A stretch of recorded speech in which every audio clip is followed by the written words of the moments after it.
मुंबईलगतच्या नालासोपारा, विरार आणि वसईतही पावसाची कोसळधार सुरूच आहे। नालासोपाऱ्याला या पावसाचा सर्वाधिक फटका बसलाय। नालासोपारा पूर्वेच्या स्टेशन बाहेर तर तळ्याचं स्वरूप प्राप्त झालेलं होतं। नालासोपारा विरारमधील अनेक भागात पाणी साचल्यानं नागरिक बेहाल झालेत आणि या पावसामुळे इथल्या पालिकांच्या पावसाळीपूर्व कामांची पोलखोल झालेली आहे। पाहूयात।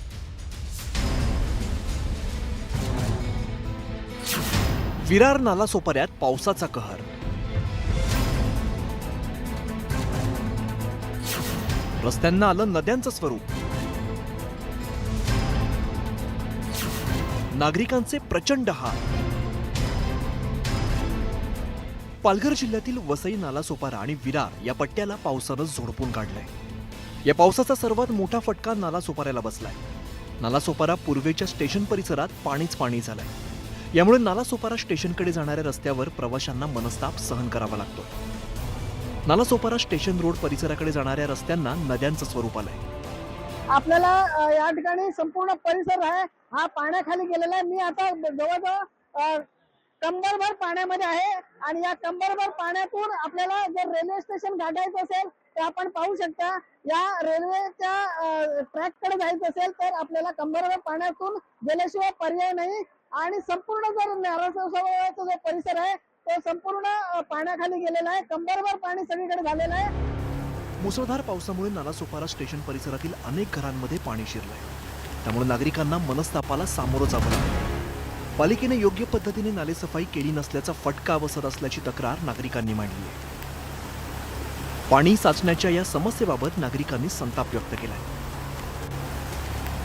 तो आता नालासोपारा आहे, दरवर्षी एवढा पाणी भरत होते आणि काय गटरचं हे काय व्यवस्थित आहे नाही।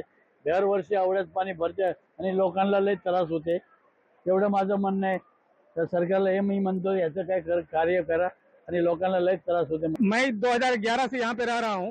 पहले ये समस्या नहीं थी। ये अचानक बड़े बड़े बिल्डिंग बन रहे हैं, लेकिन ये बेसिक समस्या है, इस पे कुछ व्यवस्था नहीं हो पा रहा है।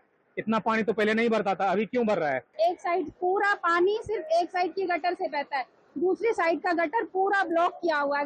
डोंगर का पानी, शिरडी नगर, चौल का पानी, हमने कितना एप्लीकेशन दिया वसई विरार नगर पालिका में, हमने कितना एप्लीकेशन दिया, हमने वीडियो दिया, उनको प्रूफ दिया कि हम बहुत तकलीफ में हैं, बहुत परेशानी में, हमारा मीटर तक पानी आ जाता है, हमको लाइट बंद करना पड़ता है, पर किसी के कान में जू नहीं रेख रहा।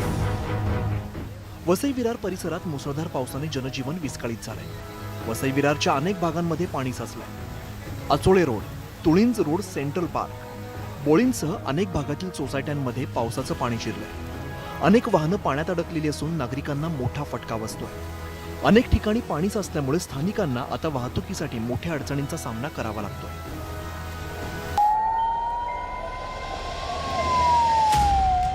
वसई पूर्वेतील मधुबन परिसरात पाणीच पाणी झालंय। या ठिकाणी अनेक भागांना पावसाचा पाण्याचा वेढा बसलाय। या परिस्थितीचं गांभीर्य लक्षात घेऊन अग्निशामक दलाने बचाव कार्य सुरू केलं। जवानांनी दोरीच्या सहाय्याने नागरिकांची सुटका केली आहे।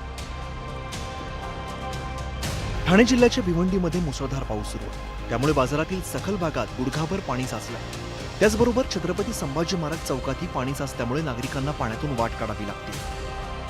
भिवंडीमधील चाविंद्र रस्त्यावरती मोठ्या प्रमाणात पाणी साचलंय। मुंबई आणि नाशिक दिशेने भिवंडी शहरात येण्या जाण्यासाठी असणाऱ्या मार्गावरती गुडघाभर पाणी साचलंय। यामुळे वाहन चालकांना मोठा मनस्ताप सहन करावा लागतोय। ठाणे आणि पालघर जिल्ह्यामध्ये पावसाचा कहर पाहायला मिळतोय। या पावसामुळे अनेक ठिकाणी पाणी साचलंय। येथून पालिकेच्या नालेसफाईच्या कामाची पोलखोल झाली। मात्र या पहिल्याच पावसात इथले नागरिक बेहाल झाले। विजय देसाईसह ब्युरो रिपोर्ट, न्यूज 18 मराठी।